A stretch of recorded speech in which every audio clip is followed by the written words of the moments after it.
28 പേരുടെ pension suspend ചെയ്യപ്പെട്ടതായിട്ടാണ് കാണപ്പെടുന്നത്. ഇനി ബാക്കിയുള്ളത് പരിശോധിച്ച് വരികയാണ്. ഏതെങ്കിലും ഒന്ന് പറയാനുള്ളത്, സാമൂഹ്യ സുരക്ഷാ പെൻഷന് കൃത്യമായിട്ട് മാനദണ്ഡങ്ങളുണ്ട്. 2023 ശേഷം അത് വിലയിരുത്താൻ നമുക്ക് വരുമാന സർട്ടിഫിക്കറ്റ് ഹാജരാക്കണം എന്നുള്ളത് നിർബന്ധിത അവസ്ഥയിലാണ് ഉള്ളത്.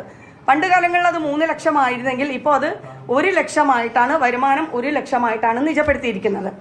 മറ്റൊന്ന്, നമുക്കിത് പരിശോധിച്ച് അറിയണം. അന്നത്തെ കാലം 2010 പെൻഷൻ വാങ്ങുന്ന സമയത്ത് ചിലപ്പോൾ വീട് ചെറുതായിരിക്കാം, പിന്നീട് അത് വീട് വലുതായൊക്കെ അവസ്ഥകളുണ്ടാവും. എന്തായാലും നമുക്ക് സമൂഹത്തോട് പറയാനുള്ളത്, എന്തെങ്കിലും രീതിയിൽ ക്രമക്കേട് കണ്ടെത്തുന്ന സ്ഥിതിക്ക് നമ്മൾ തുടർ നടപടി സ്വീകരിക്കും. അത് സ്വീകരിച്ചിട്ടുണ്ട് എന്ന് 2022 കൂടി ഒരുപാട് പെൻഷനുകൾ നമ്മൾ സസ്പെൻഡ് ചെയ്യപ്പെട്ടിട്ടുണ്ട് ഈ ലിസ്റ്റിലുള്ളവർ.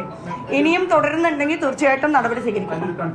63 അനർഹരെ കണ്ടെത്തി ധനവകുപ്പിന്റെ അന്വേഷണത്തിൽ. ആ 63 പേരും പിന്നീട് ക്യാൻസൽ ചെയ്തോ? അല്ല, അതാണ് പറയണത്. അതിപ്പോ നമ്മൾ ചെക്ക് ചെയ്തുകൊണ്ടിരിക്കുക. നമുക്ക് ഫിനാൻസിന് പിന്നീടോ റിപ്പോർട്ട് വന്നിട്ടില്ല, ഒരു കത്തും വന്നിട്ടില്ല. എങ്കിലും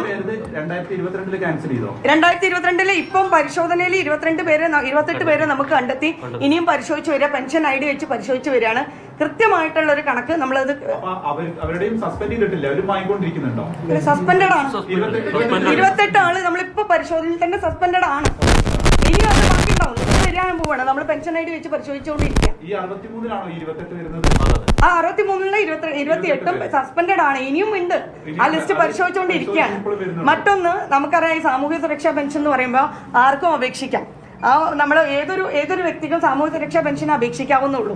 ഈ അപേക്ഷ കിട്ടിയ മുറക്ക് അതായത് ഡിപ്പാർട്ട്മെന്റിലുള്ള ആ ഒരു ക്ലർക്ക്, ആരാണോ ഉദ്യോഗസ്ഥൻ, അദ്ദേഹം ആ വീട്ടിൽ പോയി പരിശോധിച്ച്, നമുക്കറിയാം ഇപ്പം വീടിന്റെ സ്ക്വയർ ഫീറ്റ് ആണെങ്കിലും അല്ലെങ്കിൽ കാറ് പോലുള്ള AC പോലുള്ള ഭൗതിക സൗകര്യങ്ങൾ, മറ്റു ഭൗതിക സൗകര്യങ്ങളൊക്കെ പരിശോധിച്ചതിന്റെ അടിസ്ഥാനത്തിൽ അദ്ദേഹം നൽകുന്ന റിപ്പോർട്ടാണ് ക്ഷേമകാര്യ സ്റ്റാൻഡിംഗ് കമ്മിറ്റിയിൽ വരിക. ഈ ക്ഷേമകാര്യ സ്റ്റാൻഡിംഗ് കമ്മിറ്റിയാണ് കൗൺസിലേക്ക് ശുപാർശ ചെയ്യുക. ഈ ശുപാർശ ചെയ്യുന്നത് കോട്ടയം മുനിസിപ്പാലിറ്റിയെ സംബന്ധിച്ച് 32 വാർഡിലെ കൗൺസിലർമാർ അടങ്ങുന്ന ആ കൗൺസിലാണ് പാസ്സാക്കുന്ന ലിസ്റ്റ്. അപ്പൊ അത്തരത്തിൽ എന്തെങ്കിലും ക്രമക്കേട് വന്നിട്ടുണ്ടെങ്കിൽ തീർച്ചയായിട്ടും ഉദ്യോഗസ്ഥ തലത്തിലാണ് അതിൽ എന്തെങ്കിലും വന്നിട്ടുണ്ടെങ്കിൽ തീർച്ചയായിട്ടും നടപടി സ്വീകരിക്കും.